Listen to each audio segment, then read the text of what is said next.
2,57,49,800। একগুচ্ছ প্রকল্পের উদ্বোধন করলেন পাণ্ডবেশ্বর বিধানসভা সোনপুর গ্রামে, কি বলবেন? দেখুন, সোনপুর গ্রাম একটা ইতিহাস। সোনপুর গ্রাম একটা লড়াইয়ের কথা।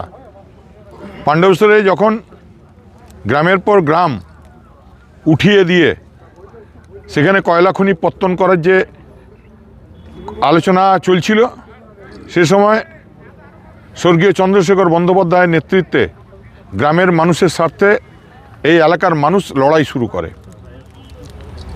এবং স্যারের লাইন ধরেই ইসিএল বাধ্য হয় যে গ্রামের মানুষের উন্নয়ন করার জন্য জমির বদলে চাকরি এবং গ্রামের উন্নয়ন ইসিএলকে আমরা বাধ্য করি। আমাদের এখানে বিভিন্ন ওসিপি হওয়ার জন্য যেমন জলের স্তর নেমে গেছে, গ্রামের পর গ্রামের মানুষ শুকনো, গ্রামের জলের জন্যে মানুষের প্রচুর কষ্ট হচ্ছে।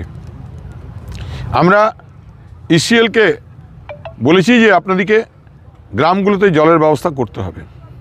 এছাড়াও রাজ্য সরকার বাংলার মাননীয় মুখ্যমন্ত্রী মমতা বন্দ্যোপাধ্যায়ের হাত ধরে জলের স্বপ্ন, বাড়িতে বাড়িতে নলবাহিত কলের জল পৌঁছে যাচ্ছে।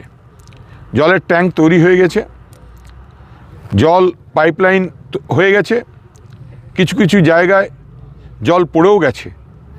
এবং আপনারা জানেন যে এবারে ভীষণ বর্ষাতে আমাদের দামোদরে কালাঝুরিয়ায় যে জলের যেটা ছিল, আমাদের ব্রিজ ছিল, সে ব্রিজটা হঠাৎ ভেঙে পড়াতে প্রায় 6টি গ্রাম পঞ্চায়েত আমাদের এলাকায় জলকষ্ট খুব শুরু হয়।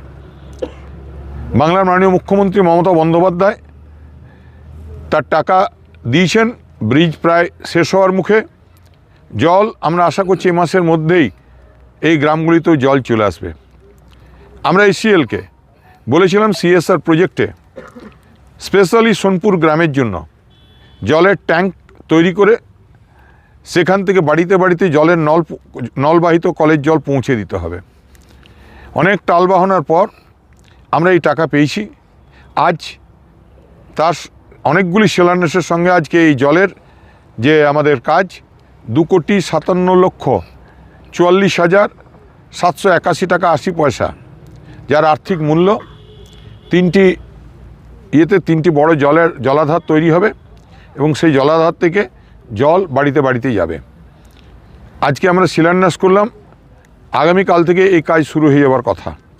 এছাড়াও সোনপুর গ্রামে বিভিন্ন জনহিতকর যে কাজ, সেগুলো প্রায় 10 কোটি টাকা বেশি আর্থিক মূল্য।